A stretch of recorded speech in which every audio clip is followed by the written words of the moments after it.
Yep, just hand shots. Hi friends, welcome back to the channel. It's been a hot minute since I even thought about making a video. Probably 8 or 9 months, but I'll be honest with you, there really hasn't been anything cool going on that I've been doing, just working. So unfortunately, just haven't had much to shoot. So I thought today would be a good day to just make a quick video on something that I've been wanting to do since I bought my wife's 2022 Suburban. And that's changed it over to the black badging. Came from the factory with the black bow ties, but it did not come with anything else that matches. So all the badges are chrome. There's a lot of chrome accessories on the car, or should I say chrome accents. And I don't like that either. So eventually I'm working on a chrome delete, at least as much as I can. And this is where we're going to start. So this is the factory Suburban black badging kit. You can order this from GM Parts pretty much anywhere. It does have a part number. I'll post that in the video description. But there's a couple different versions of this. I'll get to that in a minute. But essentially all it is exactly what you see. It is the black version of the Suburban logo. This comes, because it is specific part numbers for some of these things, it comes for a couple models. The RST, which that's not what we have an LT, so we won't need that. I won't put that on there to make a fake RST. And the LT, which is what ours is. But we're not going to use that either because I already took that off of the back of my wife's truck pretty much the second day that I had it. Because less is more for me and I don't like that. So all we're going to use are the main three. These two go on the sides, on the driver and passenger side front doors. And this big one goes across the tailgate. Looks like it's fairly easy to install. I've never done these per se. I've done other things. But we'll see. They're all lined up, so it shouldn't mean that everything's going to look all wonky by the time I'm done. And I am going to take a couple extra steps just to make sure that things go on correctly. With that said, we still got to get the old ones off. So put these aside for a second.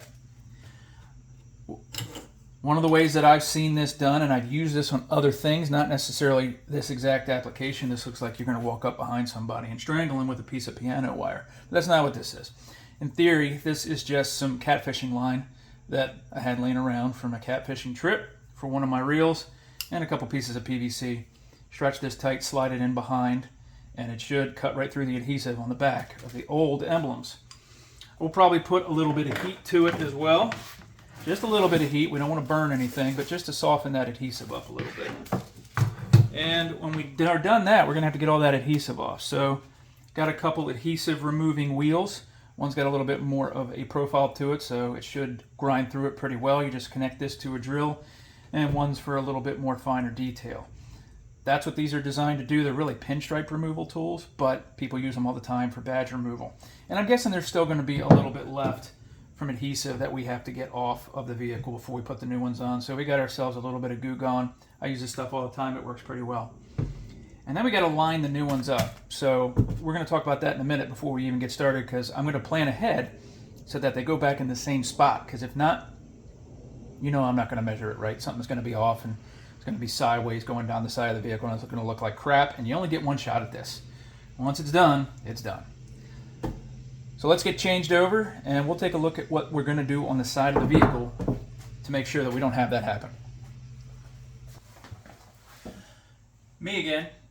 And here we are. So all I've done here is I've just taken some 1-inch painter's tape and I outlined around the old Suburban emblems so that, two reasons. One, if this stuff stays where it is, I should be able to just line up the new ones right across this line here, right across this line here, and adhesive them back on, and they're going to be good to go.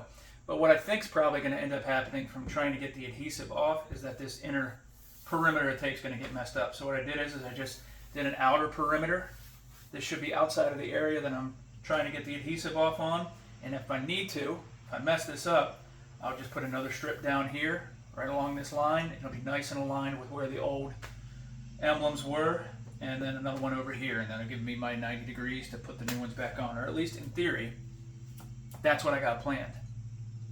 Yeah, I already did it. I already did the same thing to the other side, but you guys are going to come with me on this journey through the trials and tribulations, because I could have probably done a trial before I did this to see if this was all going to work right. But what fun is that?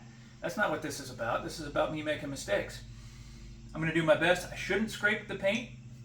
This stuff's pretty stout. I mean, I've picked up some pretty decent sized catfish, rod caught catfish off of this, so shouldn't break. I've heard of people using dental floss. I've also heard of people using regular fishing line. Whatever you use, it can't be anything like wire because obviously it will scratch the paint, but it should be big enough. When I took off the LT badging, day or two after I bought the truck, all I did was heat it up, place a plastic pry tool behind it, and pop each one of those off. But that was easy because there's only 2 of them. It'd probably work to do this. I'm just not going to sit here and do that for every single one, and I still had adhesive left. So we'll see. This is something new. This was free. The adhesive removal tools I got on Amazon, I think, for $14 or $15 for both. And anything else I just had laying around. So all in all, it's probably a pretty cheap and easy upgrade if you're choosing to do it. Let's find out.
And there you go.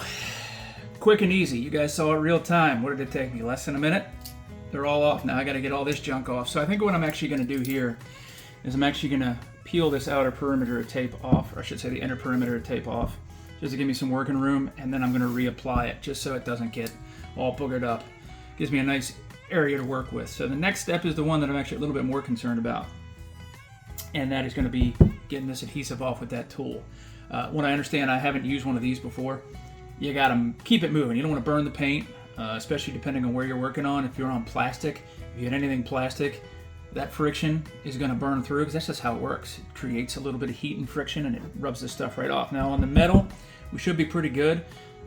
Still got to be careful of the paint. And then I'm fully prepared to come back behind this and with a little buffing compound and just work the scratches out to make sure. Let's see how it goes.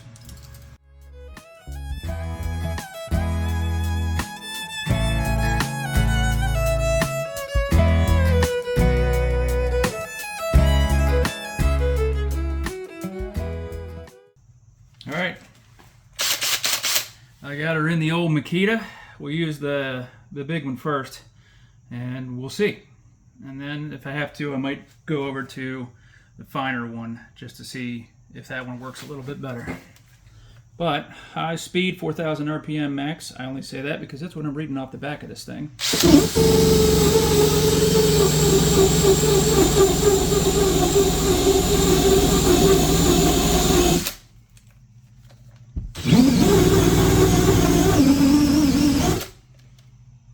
Nah, I'm not a fan.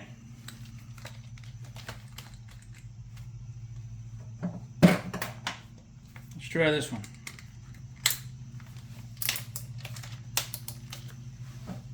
All right, we got the next disc.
Alright, so this is the gel Goo Gone, which does a little bit better of a job staying on surfaces. I'm going to let it sit here for a second or two.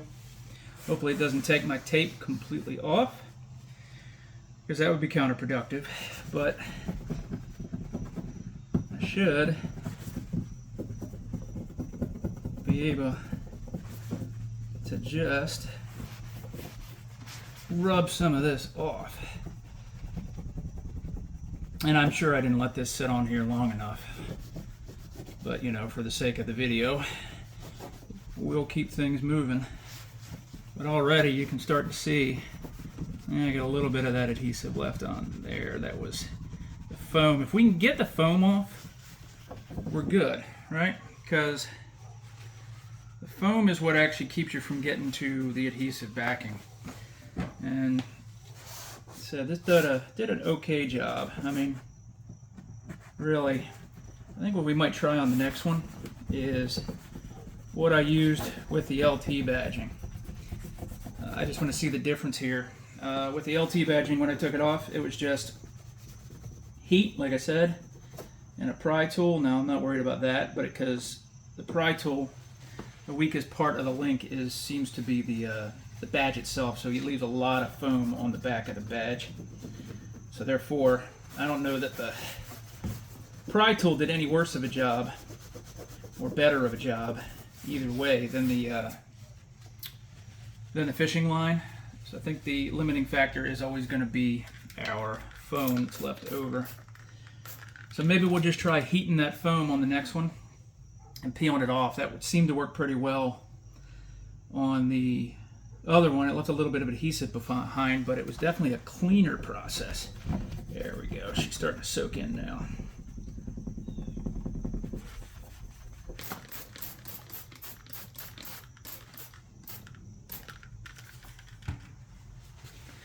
Alright, so this is the gel Goo Gone, which does a little bit better of a job staying on surfaces. I'm going to let it sit here for a second or two. Hopefully it doesn't take my tape completely off, because that would be counterproductive, but I should be able to just rub some of this off. And I'm sure I didn't let this sit on here long enough, but you know, for the sake of the video, we'll keep things moving. But already you can start to see, I got a little bit of that adhesive left on there. That was the foam. If we can get the foam off, we're good, right? Because the foam is what actually keeps you from getting to the adhesive backing. And so this did an okay job. I mean, really, I think what we might try on the next one is what I used with the LT badging. I just want to see the difference here. With the LT badging, when I took it off, it was just heat, like I said, and a pry tool. Now, I'm not worried about that, but because the pry tool, the weakest part of the link seems to be the badge itself, so it leaves a lot of foam on the back of the badge. So therefore, I don't know that the pry tool did any worse of a job or better of a job either way than the fishing line. So I think the limiting factor is always going to be our foam that's left over. So maybe we'll just try heating that foam on the next one and peeling it off. That would seem to work pretty well on the other one. It left a little bit of adhesive behind, but it was definitely a cleaner process. There we go. She's starting to soak in now. And admittedly, I'm using basically shop towels here to do this. Realistically, I could come back by with another pass of the wheel and probably get most of this off, but I'm still reluctant and trying not to burn the paint up too much. We're getting there. I mean, anybody that's done this any other way, just by the old-fashioned method of trying to peel the stuff off without any assistance from heat or anything like that, you know it's a real pain in the butt. I used to do this a lot when I was working in detailing. My dad used to have detail shop, you know, for cleaning cars when I was a teenager, so going back some years. But that would be, you know, the era of adding the dealer name tag to the back of the vehicle, same type of stuff as this. And whenever we were trying to clean dealer cars, it's always a pain in the butt because you gotta take those off, you know, because the vehicle's, if it's used, and put the new dealer's tag on there because they always want their brand. That's the first thing I take off now, outside of the LT badging. So, let's see. We're getting there. Like I said, you leave this stuff sit longer, you're probably good for the sake of time, and especially since I don't have a lot of it these days. I'm just trying to get this done. This next one, we may just let it soak. I think another thing you could do would just be the plastic off underneath of it so it doesn't run down on your tape. But, yeah, we're almost there. If we got any left over underneath this tape, I'll probably have to, I'm sure up against this line here, we got a bit of residue, but I see some there. And keep in mind, we're scrubbing the heck out of this, so I probably will hit this with some rubbing compound just to be on the safe side so that we don't have to work around the badging once the new badging's on. Yeah, I can see a little bit there that I'm going to have to come back and get later. All right. And we're back at it. So I just compounded this. I hit it with some spray detailer and then rubbed it down with some ISO 50 isopropyl alcohol, and it should be good enough to just get the adhesive off and everything. I shouldn't say the adhesive, just to get the oils off. You might want to use something like 70 if you're trying to do anything else. But added our layer of tape back in here, and I think I should be able to see what I'm doing with this. I think what I'm going to end up doing is cutting here and here so I can kind of see where the lines are at. I mean, theoretically I should be able to just see it through, but I am probably not not going to be able to do that. So yeah, I think I need to cut the corners off.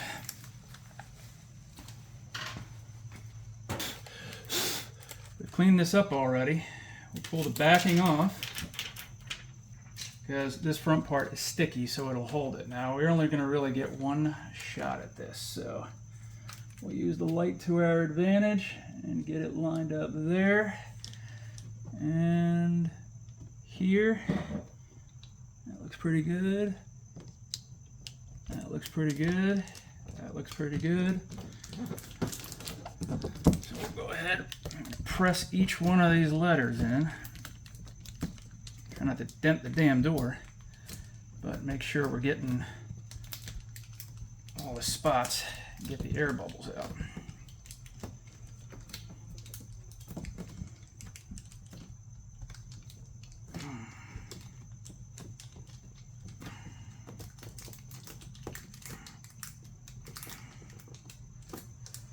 Nice. Well, that wasn't too bad.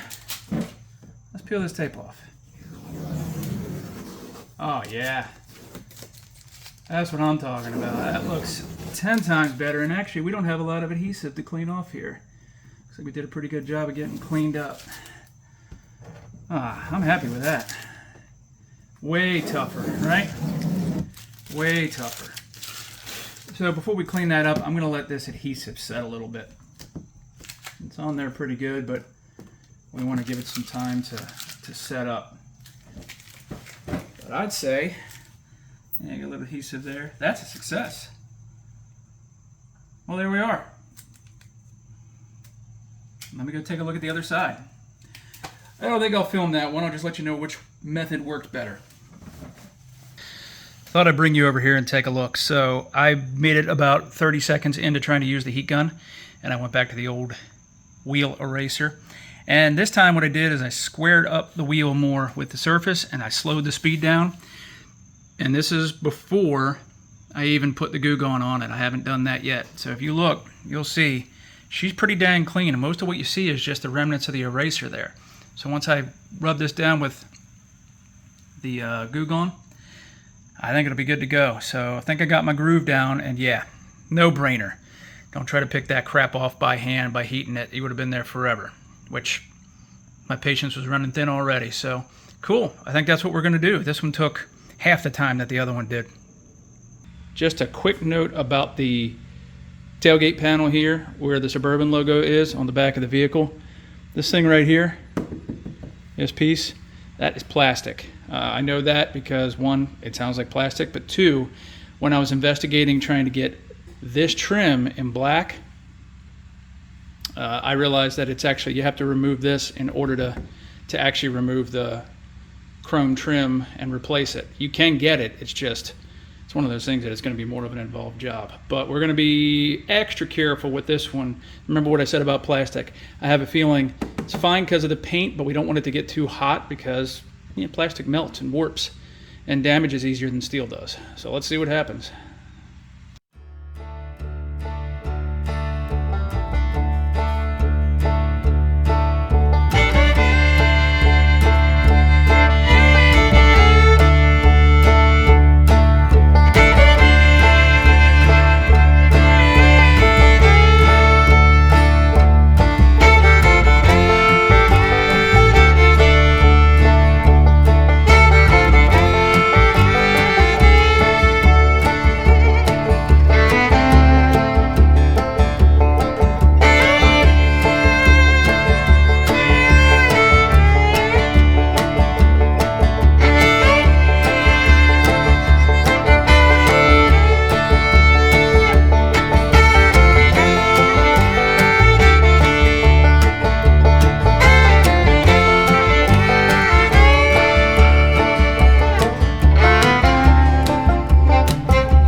Well, that's it for today. I have to apologize for the echo because I had to shut the garage door. It seems like every time I go to film a video, no matter when it is, even if there's snow on the ground, my neighbor goes out there and mows his lawn. He's retired, that's all he has to do. But it's a little annoying.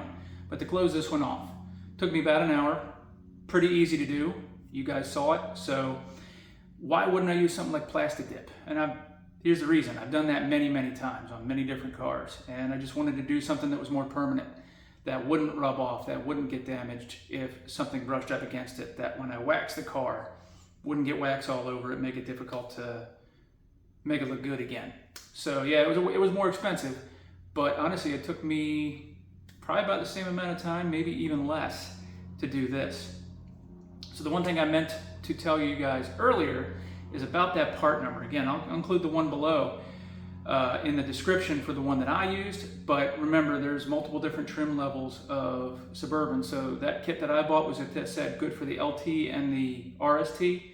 I believe there is another one with a separate part number for the Premier and the Z71. So you'd have to order that one if you have one of those models.